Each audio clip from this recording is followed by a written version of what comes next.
Что случилось? Скажи мне, ветер. Что за боль у тебя в глазах? Разве солнце не так уж светит или вянут травы в садах? Почему все люди на рассвете вдруг застыли, закрыв глаза?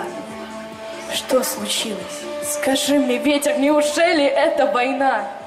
Солнечным ранним утром в июне, в час, когда пробуждалась страна, впервые прозвучало для юных это страшное слово — война.